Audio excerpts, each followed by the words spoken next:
warm welcome to the session. I think मेरे panelist का introduction तो हो चुका है और वो किसी इंट्रोडक्शन के मोहताज नहीं है। आप सब जानते हैं बहुत अच्छी तरह। हमारे साथ तीन बहुत ही हमारे अच्छे कलाकार हैं, ऋचा चड्ढा, पंकज त्रिपाठी जी, राजेश तेलन जी और अरविंद गौर साहब, जो दिल्ली में आप सब जानते हैं थिएटर की बहुत बड़ी हस्ती है। एक बार फिर इनका जरा स्वागत।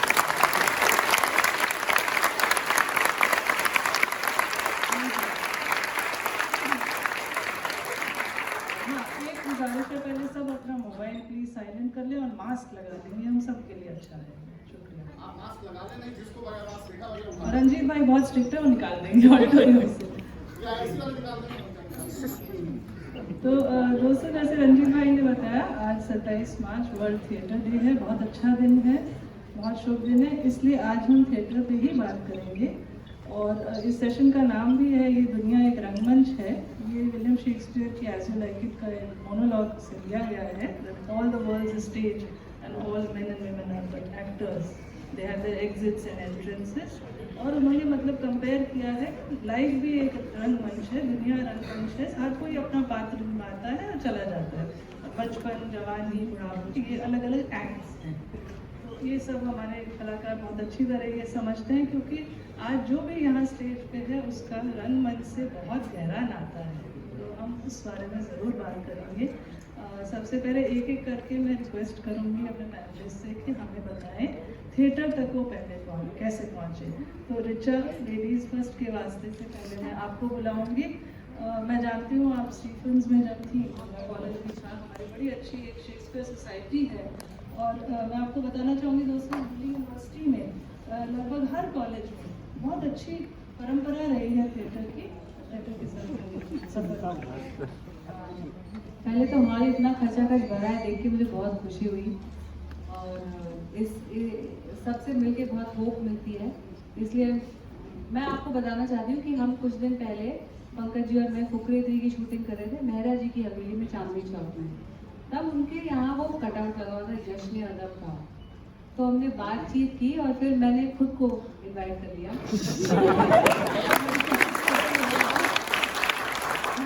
और पंकज जी तो आ ही रहे थे और मैं बहुत खुश हूँ यहाँ होके आज के दिन।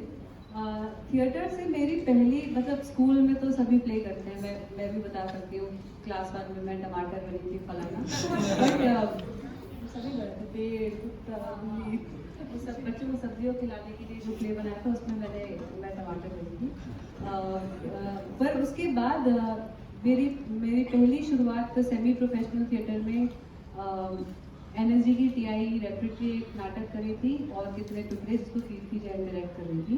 कीर्ति जैन मेरे दोस्त की मम्मी थी, तो उनको मैंने बताया था कि मेरे को एक्टिंग करनी है, तो उन्होंने मुझे एक छोटे से एक्स्ट्रा के पार्ट में कास्ट कर लिया। आपसे मैं मिली थी तब, हाँ, साथ में हमने किया था। इन्होंने कुछ शोज किए थे जी पाकिस्तान में। हम गए थे रवि पीरजादा फाउंडेशन के मतलब थिएटर महोत्सव में, वहाँ के बस उसी से शुरुआत हुई। इससे ज़्यादा मैं ये भी कह रही थी कि वर्ल्ड थिएटर डे पे मेरा यहाँ बैठना बनता नहीं है। मुझे थिएटर से बहुत लगाव है, पर इन लोगों जैसा योगदान मेरा बिल्कुल कतई नहीं है। ये मैं स्पष्ट कर देना चाहती हूँ। और बस मुझे लगता है थिएटर जो व्हीकल बन सकता है समाज में चेंज के लिए, जो चीज़ें हम एक छोटे से इमोशन के साथ कह सकते हैं, वो बड़े बड़े ऑपेड लिख के, बड़ी बड़ी थीसिस लिख के भी नहीं कह पाते। और मैं बहुत खुश हूँ आज के दिन यहाँ होके इस वजह।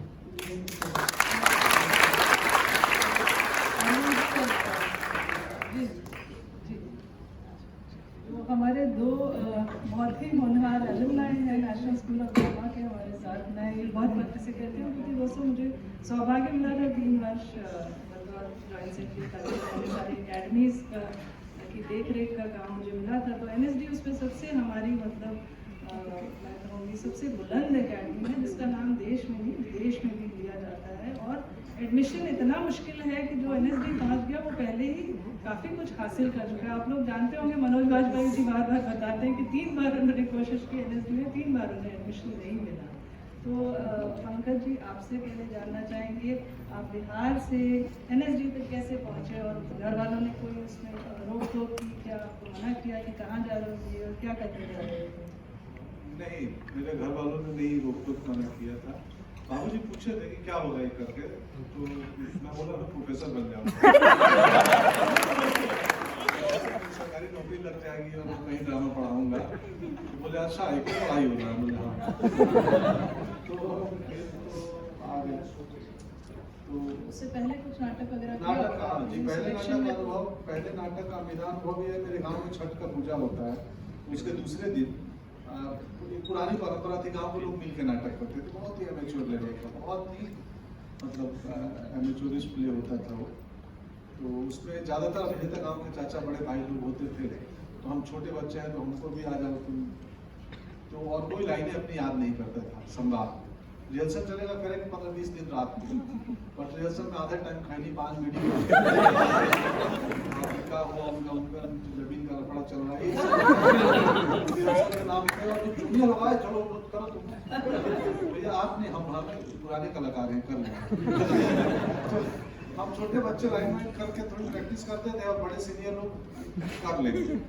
स्टेज के दिन जिस दिन नाटक होता था, आज ही मैं किस्सा सुनो किसी को बता रहा था, छोटे बच्चे तो हम थोड़े बहुत याद करके जाते थे, हमारी लाइनें वैसे भी 1-2 मिलती थी, और जो बड़े कलाकार हैं आपको नहीं गाँव की तो वो आगे बढ़ गए और वहाँ डायरेक्शन का मतलब अपना बाउंड करना पड़ता है, पीछे से डायरेक्टर बाउंड करता है, बोले वो आगे गए, भूल गए लाइन, क्योंकि रिहर्सल तो ही नहीं है, आगे जाके हंसने लगे। 2 मिनट हंसने के बाद धीरे धीरे पीछे आगे पड़ने लाइन क्या थी। ऐसे मेरे अभिनय की शुरुआत हुई थी गांव में, और फिर पटना आया तो सीरियस थिएटर का पटना में इनकाउंटर हुआ है।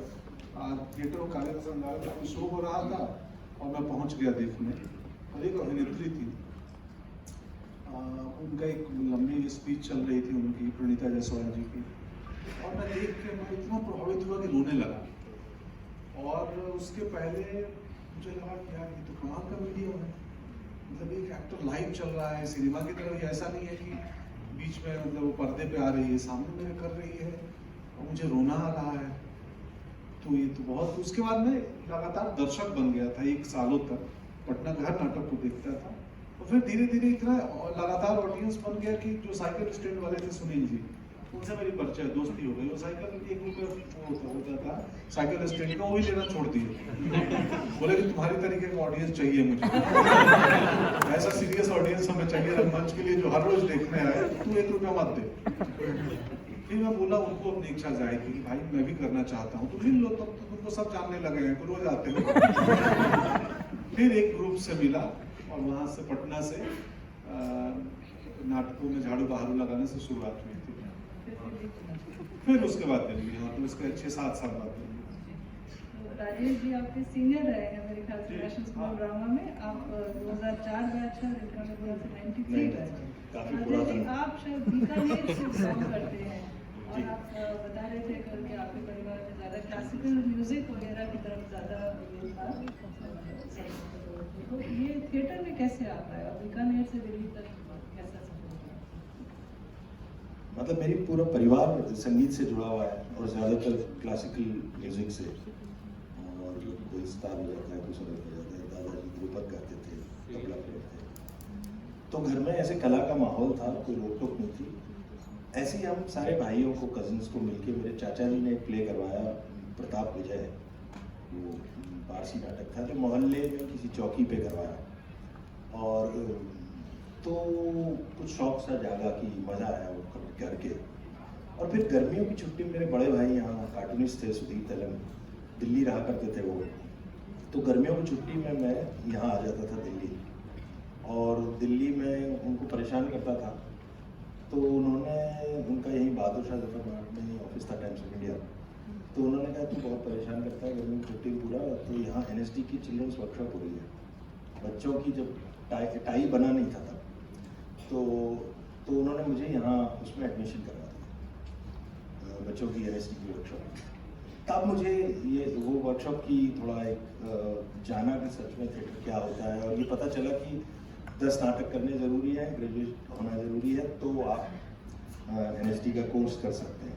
तो फिर मैंने वापस बीकानेर जाके म्यूजिक और थिएटर ज्वाइन किया और ग्रेजुएशन कंप्लीट किया, और 10 से ज़्यादा ही नाटक कर लिए और आपने तो बहुत लकीली सारे नाटक डायरेक्ट भी किए और लिखे भी, अभी भी शायद नहीं, आप- उस दौरान नहीं, उस दौरान मैं सिर्फ एक्टिंग ही कर रहा था, वो बाद में अभी तक आप कर रहे हैं, बहुत बड़ी बात है कि आप अभी कुछ सालों से थोड़ा छूट गया है, क्योंकि कहीं कहीं करता रहता हूँ। आज इतने दिनों बाद मंच पे बैठा हूँ, चढ़ा हूँ, तो वो अपने आप में बहुत ही खुशी हुई। तो आप दोनों जब उस मतलब सेट पे गए वहाँ मनोज बाजपेयी जी थे जो खुद थिएटर के बहुत अच्छे आर्टिस्ट हैं, पीयूष मिश्रा जी भी थे। तो मैं एक इंटरव्यू देख रही थी राजीव मसन जी का राउंड टेबल 2017 का, मैं आपसे शेयर करना चाहती हूँ। इस वक्त में इरफान भाई को याद करने वाले बीच में नहीं है, पर बहुत हम सब के बहुत ही अजीज कलाकार थे। तो सब लोग बैठे थे, लगभग 5 लीडिंग एक्टर्स थे, अक्षय कुमार जी, राजकुमार राव, आयुष्मान खुराना, वरुण धवन और इरफान भाई।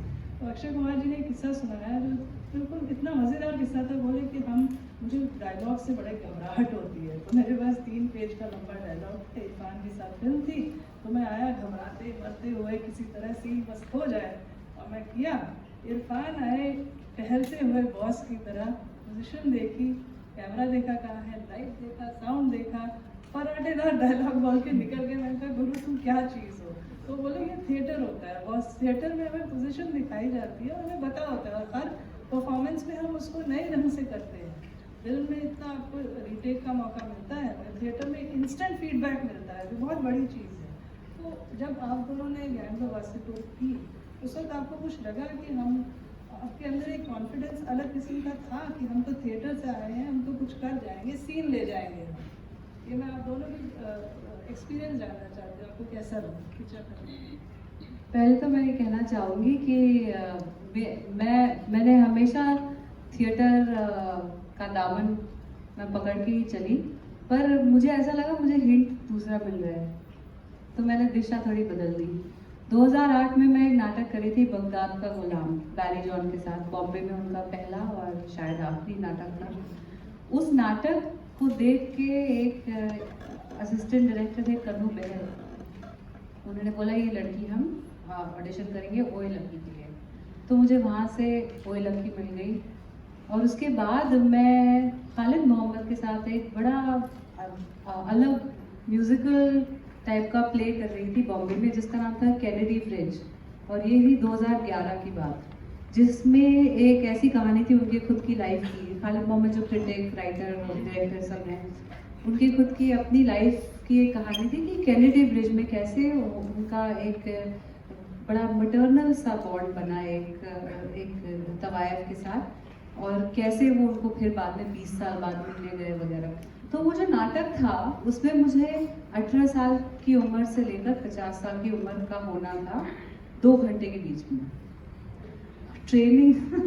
गैंग्स ऑफ वासेपुर जब मुझे मिला तो मुझे अनुराग कश्यप ने यही कहा कि देखो एजिंग हो रही है, फला इन्होंने सबने मना कर दिया है, तुम्हें करना है?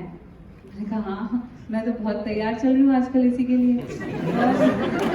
और मुझे सच में मैं इतनी भाग्यशाली अपने आप को समझती हूँ।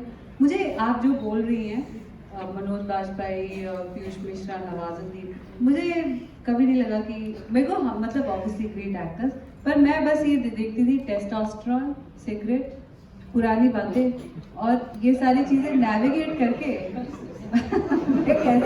गैंग में Wasseypur ratio, gender ratio set पे भाई एक्टर औरतों का खुद देख लो, कोई नई लड़की हो 24-25 साल की क्या सोचेगी, कितना घबराएगी। तो यही होता था।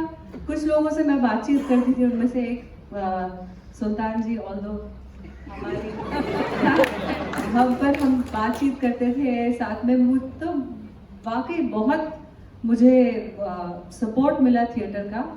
इनफैक्ट इसी साल मैं और मेरे पार्टनर अली, हमने सोचा है कि हमारे जैसे काफ़ी एक्टर्स हैं जो नाटक करना चाहते हैं, तो हमने एक प्रण लिया है, हम साल का एक नाटक करेंगे। बहुत अच्छा। हम अभी लिख रहे हैं साथ में कॉमेडी, एक अडैप्टेशन शेक्सपियर की, जो हम सितंबर में, अक्टूबर में करना चाहेंगे। जिसको म्यूजिकल थिएटर और कॉमेडी में इंटरेस्ट है, इंस्टाग्राम मेरा देखते रहिए, हम कास्टिंग खोलेंगे तो आ जाइएगा प्लीज़। और देखने तो जरूर आएंगे। बिल्कुल देखने आइएगा। हम लोग सितंबर अक्टूबर तक ओपन करने की सोचेंगे, पर हम मतलब हमारी कोशिश ये है कि बहुत से ऐसे लोग हैं कल की वगैरह साल का एक नाटक तो कर ही सकते हैं फिल्म के एक्टर भी, तो हम हाँ what to do that. Pankaj ji आप बताएं, आपका एक्सपीरियंस कैसा था?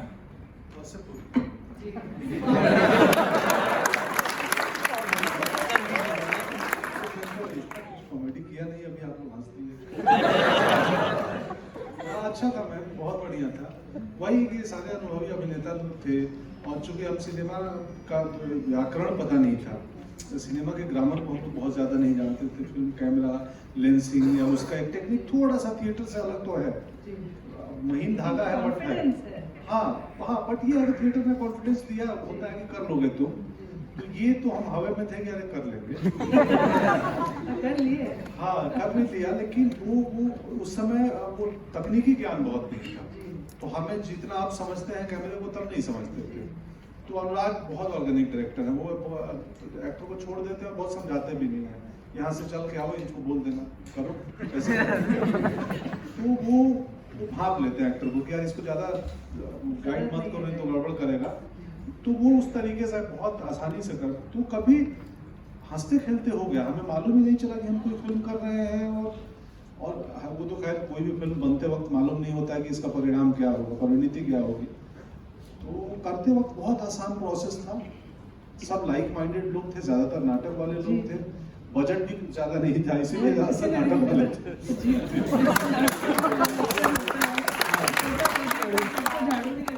हाँ, तो हायरार्की नहीं था सेट पे, क्योंकि मुश्किल से एक छोटी वैन होती थी जिसमें छोटे छोटे 2 कमरे होते थे सिर्फ कपड़े बदलने के लिए, कि फीमेल एक्ट्रेस को मनोज भैया को एक केबिन मिला था छोटा सा, बाकी सब हम पेड़ के नीचे ही रहते थे। किसी के घर किसी के सारा में बैठ गया, चेंज हो गया। तो बहुत अच्छा माहौल था, और वो कॉन्फिडेंस तो ऑफकोर्स थिएटर ने दिया कि कर लेंगे, बाकी टीम वो अच्छी थी, हम सबसे करवा ली और बहुत अच्छा किया सब। तो थिएटर की थोड़ी और बात करते हैं आगे। हमें क्या लगता है कि थिएटर रहेगा और किस तरह हम इसको बुलंद कर सकते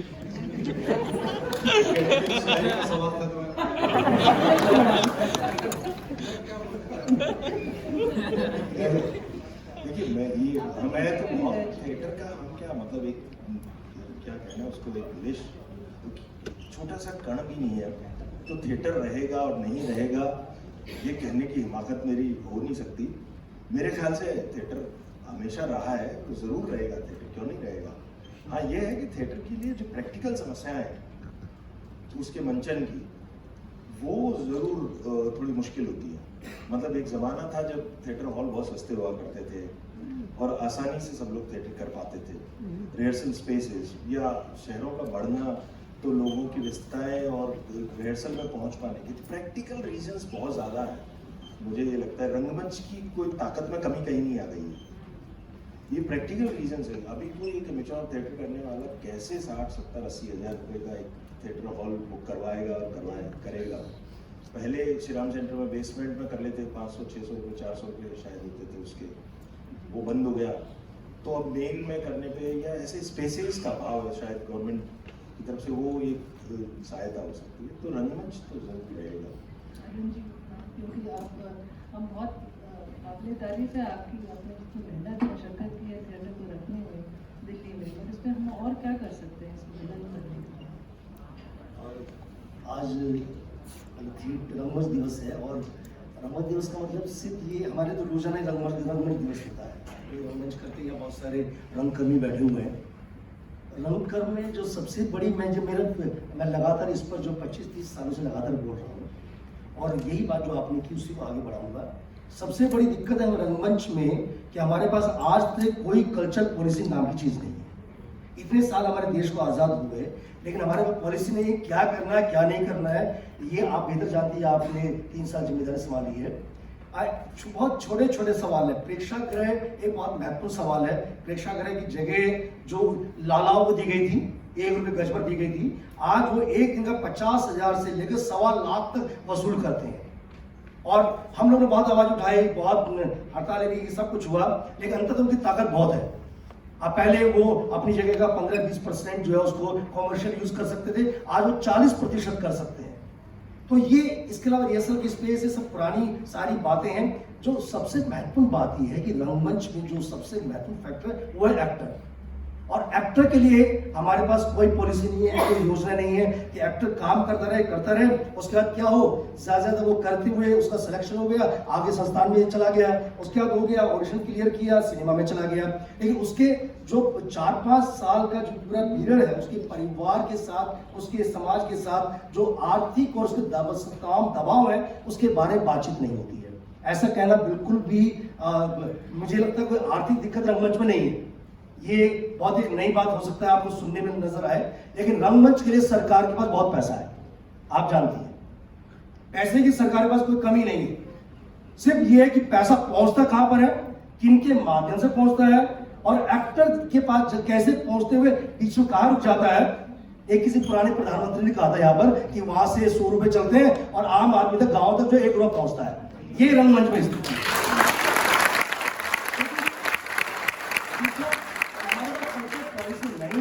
अभी हमने हमारे दोनों बहुत ही प्रतिभाशाली युवा बालक हमारे साथी जो बहुत ही बेहतर अभिनेता है, हमने शायद गुड़गांव में हम साथ थे।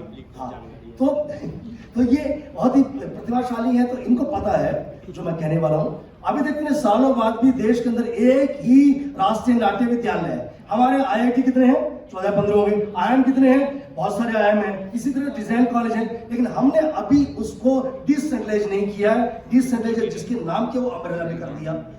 क्यों? एक मलयालम का छात्र, एक भोजपुरी का छात्र, या गुजरात का छात्र, बंगाल का विद्यार्थी या असम का विद्यार्थी दिल्ली में आकर हिंदी में रंगमंच क्यों करेगा?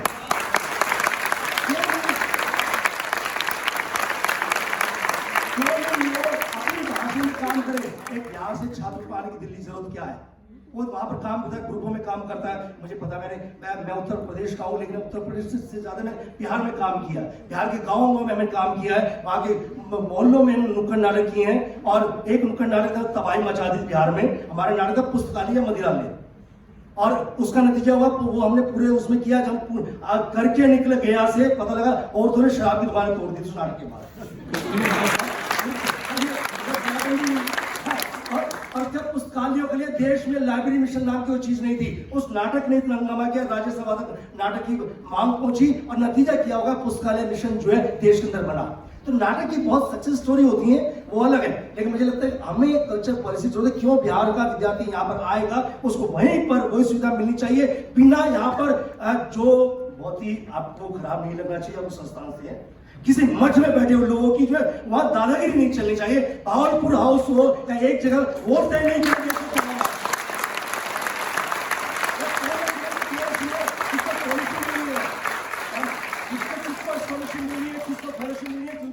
नहीं।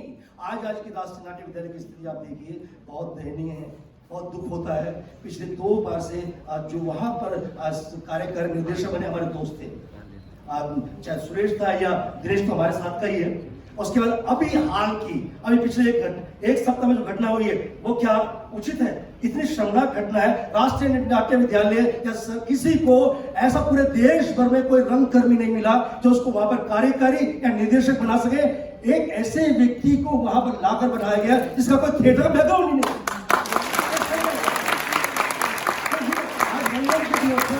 सरकार हो, कोई भी हो, हम सब सरकार है। मेरा निवेदन है कि देश की संस्थाएं जो बिल्कुल धीरे धीरे जिसका स्थिति खराब हो रही है, उसके लिए हम आगे काम करें। और उसके अलावा जो संस्थाएं हैं सारी, थिएटर ग्रुप्स हैं, उनके बारे में हो, और थिएटर के सुविधाएं बढ़े, तब मतलब है। और हमें जो आपने बात की थी, बात भी की थी आपने भरत मुनि से, इस तरह से उसकी तमाम बातें की थी, और प्रसन्ना की बात हुई थी। उसमें मुझे इस देश में मुझे 2 चीजें नजर आती हैं। एक तो मुझे हबीब तनवीर साहब नजर आते हैं जो जनता, और दूसरे मुझे इब्राहिम अलगई साहब जिन्होंने तकनीक लेकर आए और एक ट्रेनिंग का पूरा प्रोसेस किया है, उसको डेवलप किया। ये 2 व्यक्तियों का भारतीय रंगमंच के विकास में आप जो महत्वपूर्ण योगदान है, उसी की वजह से, उसी परंपरा पे हम लोग काम कर रहे हैं। तो अगर हम दोनों के तालमेल से देखें तो शायद भारत के रंगमंच की शक्ल बन सकती है। और भारत में बहुत रंगमंच हो रहा है, मतलब मैं देखता हूँ कि उत्तर प्रदेश हो, बिहार हो, कोई छोटे छोटे जगह पर लोग जो गुट बनाते हैं और काम करते हैं। और दिल्ली में भी बहुत रंगमंच हो रहा है। दिल्ली के अंदर आज जब मैंने 30-35 साल पहले रंगमंच शुरू किया था, तब हम ग्रुपों के पास शायद 1 या 2 लड़कियां हुआ करती थी। कि होता था कि भाई इस ग्रुप से मदद ले लो, वो वहां चले जाए, आप जानते हैं उस समय स्थिति क्या थी। आज जो है अकेले मेरे ग्रुप के अंदर 45 लड़कियां काम करती हैं। तो ये अपने में विकास है, ये तो बहुत विकास कर रहा है, अपने बल पर कर रहा है, जनता के बल पर कर रहा है। आज सुबह से हम यहाँ पर हमने तीसरा नाटक किया, हमने रोहिणी पब्लिक के बीच में पब्लिक समाज जट्टा भगत सिंह के ऊपर किया, हमने जमुना पार में यही नाटक किया, आज तीसरा किया। और हम जब नुक्कड़ नाटक करते हैं, एक दिन में 17 से 18 नुक्कड़ नाटक करते हैं, 5-5, 6-6 मंडलियां होती है हमारी, और हर जगह हमें आज तक ऐसा नहीं हुआ कि दर्शकों कमी हुई है, या ये सवाल कि रंगमंच नहीं रहेगा कभी नहीं उठा है। कोरोना की शुरुआत के दिनों में जब हम डिजिटल हो रहे थे, सब लोगों ने कहा रंगमंच अब क्या होगा, क्या डिजिटल हो जाएगा, नहीं होना चाहिए, बहुत सारी डिबेट उठी। मैंने उस समय भी कहा था नहीं, रंगमंच एक, क्योंकि आंखों में आंखें डालकर बोलने की कला है, और हमारे दिल की बात है उसके अंदर, और कभी खत्म होगी नहीं।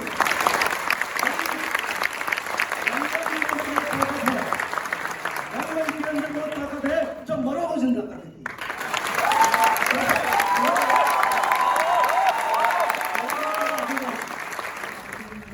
क्रिटिसाइज किया था कि FTI की ट्रेनिंग से कोई खास फायदा नहीं होता है, लेकिन इसके अलावा एक ये भी है कि ट्रेनिंग आपको शायद हेल्प कर सकती है। तो इसके बारे में आप लोग अपने एक्सपीरियंस से क्या सोचते हैं?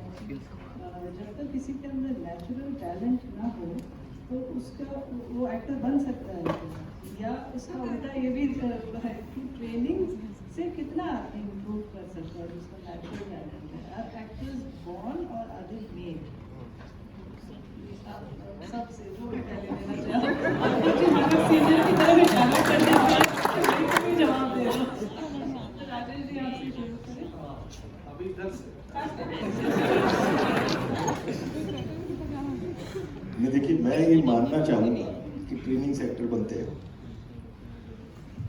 इसकी वजह ये नहीं है कि मैं ट्रेनिंग से गुजरा हूँ। मेरा ये मानना है कि कोई भी एक्टर ऐसा नहीं है जो अनट्रेंड हो। दुनिया में कोई एक्टर नहीं है। जो आप कह रही हैं कि वो अनट्रेंड है और वो ट्रेंड है, वो सिर्फ एक इंस्टीट्यूट में नहीं गया, बट ऑन द जॉब उसने सीखा है। तो ट्रेनिंग सिर्फ एक ही किस्म की नहीं होती। ऑन द जॉब मतलब NST में आके जो मुझे 3 सालों में अनुभव मिला, एक सिस्टमेटिक वे ऑफ लर्निंग से मैंने जो सीखा, उतना सीखने का और उतने महान निर्देशकों के साथ और उतने महान टीचर्स के साथ काम करने में बाहर मुझे 10 साल धक्के खाने पड़ते। सिर्फ वो 10 साल का निचोड़ मैं 3 साल में ले पाया। लेकिन ऐसा नहीं कि बाहर वो नहीं सीखा जा सकता था। बाहर अक्सर हमारे थिएटर ग्रुप्स में हमेशा मैंने भी वो झेला है कि हम एक ही ग्रुप में फंस जाते हैं और बहुत ज़्यादा आपको डिफरेंट किस्म के जो विचार हैं उनको जानने का मौका नहीं मिलता। तो इसलिए ट्रेनिंग आपके लिए कामयाब हो सकती है, क्योंकि ट्रेनिंग में आपको 10 विचार के भिन्न विचारों के लोग एक साथ आपको सिखाने वाले मिलते हैं। 10 अलग अलग एक्टिंग स्कूल से आने वाले लोग एक साथ मिल सकते हैं। बाहर एमेच्योर थिएटर में अक्सर ये होता है कि आप एक ही गुरु के साथ रह जाते हैं और उससे आपकी एक सीखने की जो सीमा होती है वो शायद लिमिटेड हो सकती है। लेकिन अगर वही मैं कहना चाहूँगा कि सिस्टमेटिक वे ऑफ लर्निंग में आपको फ़ायदा सिर्फ ये हुआ है NST में रहने से या किसी और इंस्टीट्यूट में कि आपको बहुत ज़्यादा लोगों के साथ जल्दी सीखने को मिल जाता है। और रेपुटरी का भी एक फायदा होता है ना, मतलब रेपुटरी तो एक अभ्यास की तरह से कि आपने जो सीखा हुआ अप्लाई करना चाहे। बाकी एक वो कहावत है ना कि acting can not be taught but it can be learned, कि सिखाई ना जा सके बट सीखी तो जा सकती है। तो वो आपके ऊपर है। और अलग अलग किस्म की ट्रेनिंग, जैसे हम कल बात कर रहे थे गुज्जा गांगुली जी की, जो क्लासिकली ट्रेन है, उन्होंने भी सिखाया है जी। और माइम सिखाया। तो इस तरह के अलग अलग मेरे ख्याल से एक्सपेरिमेंट आपको करने का इंस्टीट्यूट में आपको वो एक फायदा मिल जाता है कि आपको हर किस्म के और जो लोगों से आपका दिमाग एक्सपोजर ज़्यादा खुलता है। जी, और लिटरेचर पढ़ने का मुझे लगता है बहुत मौका मिलता है। उससे जी। काफ़ी लोगों को कहते हैं कि हमारा जीवन परिवर्तित हो गया, क्योंकि हमारे अंदर जीना आते तो हम शायद जितना पढ़ते ना सीखते ना समझते हैं। जी। और आपका कुछ बिल्कुल यही अनुभव है। जब इतनी आसानी से नहीं कर सकते। मैं ड्रामा की शुरुआत किया मैं जब ड्रामा की शुरुआत किया था तो इसलिए किया था कि उस काम में बहुत मज़ा आता था। पढ़ने से ज़्यादा मज़ा आता था नाटक करने में, रिहर्सल करने में, प्रैक्टिस करने में। तो करते करते लगा कि नौकरी प्रोफेसर बनना है तो NST जाते हैं। यहाँ आए तो मेरे को लगा मैं तो किताबों से भागा था, वापिस बोलना है किताबों। मैंने लड़ाई लड़ी थी थोड़े दिन, तो मैं अपने गैंग बना लिया था एनएसडी में, जो एंटी एजुकेशनल लॉबी है, कुछ नहीं पढ़ेंगे। तो मैं बोलता था कि यार प्ले क्यों बोलते हैं नाटक को, मतलब खेल, तो खिलाओ तुम। तो मैंने अपनी समझिया से प्ले का एक अलग डेफिनेशन बनाया, प्ले मतलब खेलना, और ये जो बोल रहे हैं पढ़ना। फिर एनएसडी से निकलने के बाद मुझे लगा नहीं मैं गलत था, उस 3 साल में थोड़ा मुझे अब मलाल है, मैं अच्छे से नहीं पढ़ा हूँ वहाँ पे। तो मतलब पढ़ा हूँ, ऐसा नहीं पास हो गया था, लेकिन और जितने मौके थे, जितनी किताबें थी, जितने टीचर्स थे, मैं और सीख सकता था। तो वही मैं बहुत बढ़िया बोला राजेश जी ने, इनसे बिल्कुल सहमत हूँ।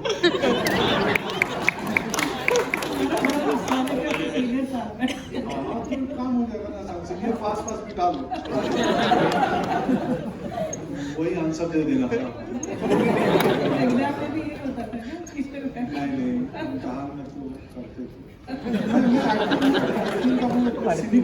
पार्ट से करता था, वो सीढ़ियाँ बनवाने लगते थे, तो उस वक्त लगता था कि क्यों सीढ़ी बना, एक्टर को क्या जरूरत है सीढ़ी बनाने का, जो वो कारपेंट्री या तो सिनिक डिजाइन का।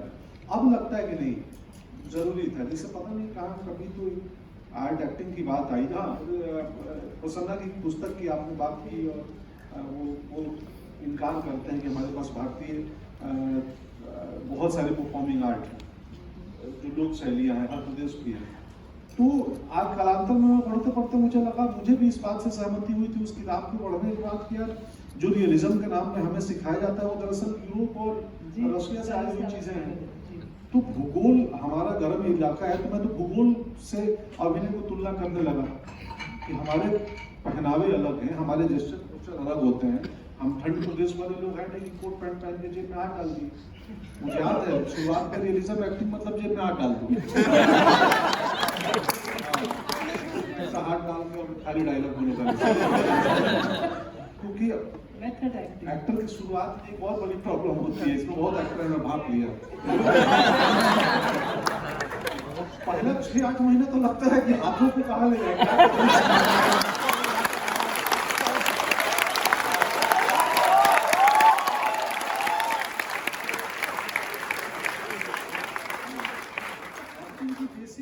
पहले 1 साल में लड़ाई होती है, भगवान ने हाथ दिए क्या करें इसका, तो डायरेक्टर जानने लगता है बैल हो तुम, बैल नहीं है आपकी बैल 4 बैल बना लो, इसका क्या करें। फिर जब एक्टर बहुत ध्यान देने लगता है तो हाथों का इशारा करने लगता है। ये बहुत है वो मिला जुला भाव है। जैसे हबीब साहब की बात की सर ने, तो मैं वो इसलिए बोला कि जब मैं ऑलमोस्ट मेरी भी बिगिनिंग शुरुआती जर्नी लोक कलाओं से ही था, गांव में जो देखा था सीखा था, तो वो बहुत इम्पल्सिव होते हैं लोक कलाकार, वो 1 सेकंड वो कनेक्ट कर लेंगे ऑडियंस से क्यों, और यहाँ आके ये लोग इम्पल्स को ट्रेनिंग में पहले तोड़ देते हैं, बोलता नहीं मोटिवेशन चाहिए जाने का, वो बोलता है आपको मोटिवेशन की जरूरत नहीं है, मैं ऐसे ही चला जाऊंगा, बोलता नहीं फिर उसके पीछे लॉजिक होना चाहिए, तुम क्यों जाओगे। तो मेरा भी वो लोक कलाकार और वो ट्रेनिंग में बड़ी लड़ाई चली थी कि यार कुछ तो समझ नहीं आ रहा था कि वो क्या रहा है, क्यों सिखा रहे हैं सब। तो बट ये सारे प्रोसेस के बाद अब समझ में आता है कि मेरे लिए वो लोक कलाएं, वो संस्कृत नाटक विद्या में उनका गौनी जी का क्लास, तो वो सब मिलजुल के अपना एक तरीका बनता है जो कई सालों के अनुभव के बाद होता है, तो उनमें सबका योगदान है उतना ही।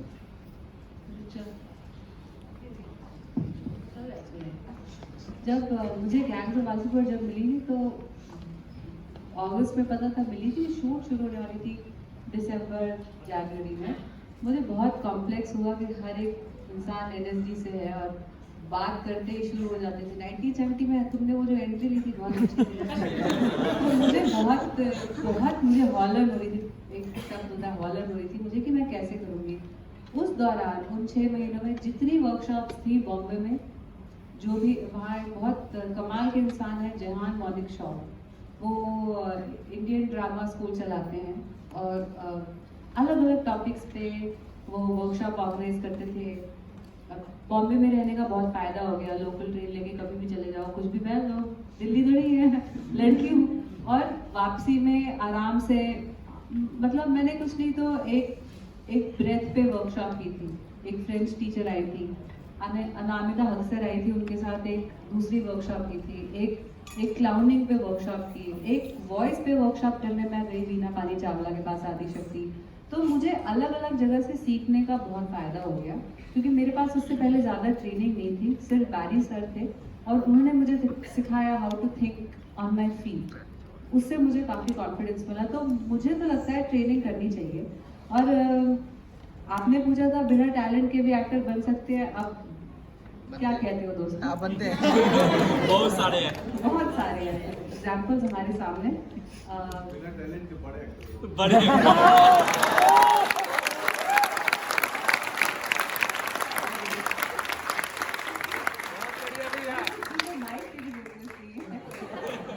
तो मुझे ऐसा लगता है इट्स ओनली फेयर, अगर आपको जर्नलिज्म करना है तो आप पढ़ते हैं उसको, इंजीनियर बनने के लिए आप इंजीनियरिंग पढ़ते हैं। और ऐसा तो है नहीं, काफ़ी सारे लोग हैं दुनिया में अरविंद गौर साहब की तरह जो किसी को रिजेक्ट नहीं करते। इतनी खूबसूरत बात उन्होंने कही। अगर सच में आप अपने करियर को आगे ले जाना चाहते हैं, अच्छा एक्टर बनना चाहते हैं, तो ट्रेनिंग से संकोच क्यों हो? मुझे लगता है बिल्कुल करनी चाहिए ट्रेनिंग। जो चीज़ जिसका आपको शौक है, आप क्रिकेटर बनेंगे तो बल्ला पकड़ना तो आना चाहिए ना। अब ये इसका दूसरा मतलब सिर्फ जिम जाने से कोई एक्टर नहीं बन जाता, सिर्फ मतलब हाँ होता है।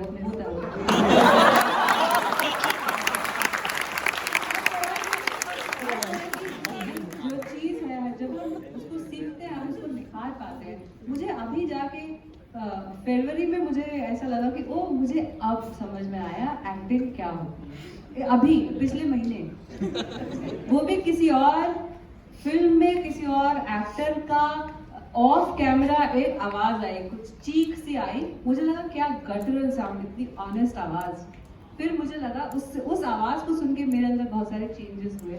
मुझे ऐसा फील हुआ कि मुझे अब जाके एक्टिंग समझ में आएगी। तो ऐसी डिस्कवरी आपको लगातार होगी। आपको कला के लिए, रिदम के लिए एक अलग रिस्पेक्ट होगी जब आप ट्रेनिंग करेंगे। तो मैं तो बिल्कुल ट्रेनिंग के हक में हूँ।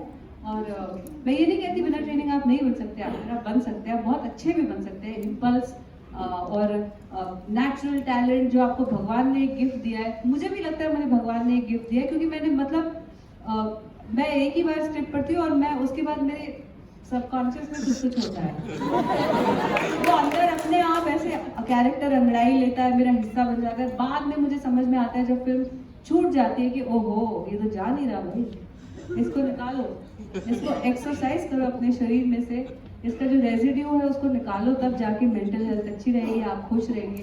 वरना हर तरह आप सोचिए ना क्या क्या अभी मैं गैंगस्टर प्ले कर रही हूँ जो मतलब ड्रग भी डील करती है, जिस्म फरोशी का भी काम करती है। मेरे दिमाग में भी तो कोई असर होगा ना अगर मैं ये सब करती रही तो मैं तो बिल्कुल इस हक में हूँ कि सबको ट्रेनिंग करनी चाहिए। और बहुत से ऐसे लोग हैं जो बिल्कुल निस्वार्थ भाव से सिखाते हैं, उनको पकड़िए, उनके चरण पकड़ लीजिए, उनसे सीखिए, उनके लिए सेट डिजाइन करिए, सीढ़ियाँ बनाइए, चाय बनाइए, झाड़ू लगाइए।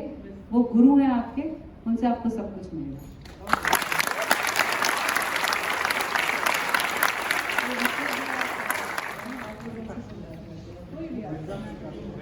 नाटक नहीं याद हो गया नाच वाला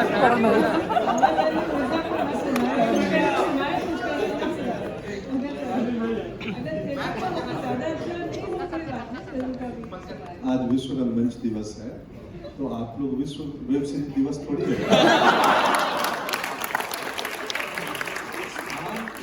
बहुत मायने रखता है शब्दों का चयन, कौन से स्थान पे क्या करना है। तो हम लोग बात भले चूंकि थिएटर और सिनेमा की बात होगी तो दोनों बड़ा मिला जुला आर्ट है, परफॉर्मिंग आर्ट, बट हम रंगमंच की ही बात करें। मुझे तो फिलहाल अभी नाटक का कोई याद नहीं है, बहुत दिनों से कर नहीं रहा हूँ। आपको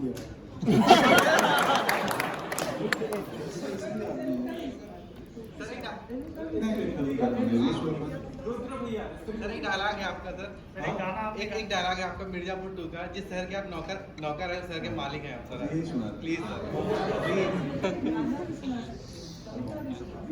भोजपुरी वाला कविता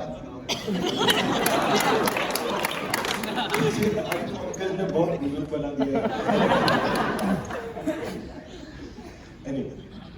नहीं कविता क्या, मैं देखिए अपनी कविता तो मेरी तो प्रेम कविताएं हैं जो यहाँ रंगमंच के आसपास उपयुक्त नहीं है।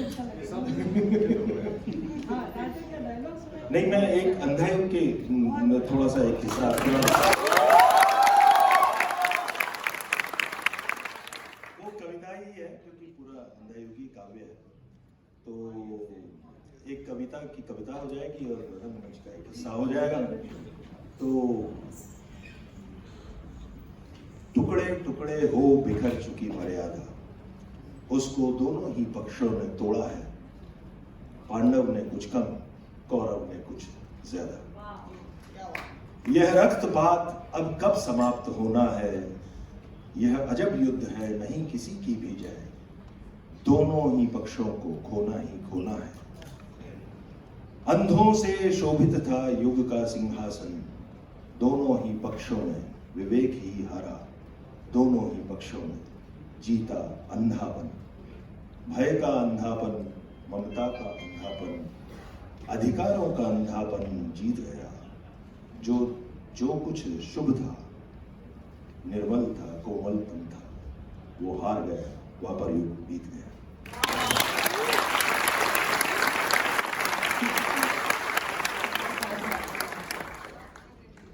मुझे एक ही डायलॉग याद है, एक soliloquy में करती थी। मलिका आलिया वफात पा गई, ओह ये बदनसीब मंजर।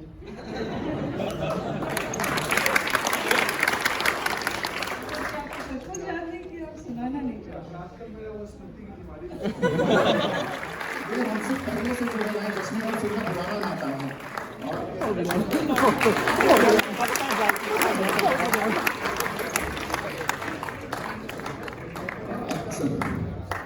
यहाँ गपसाप नहीं नजर आ रहे, बाहर चले गए।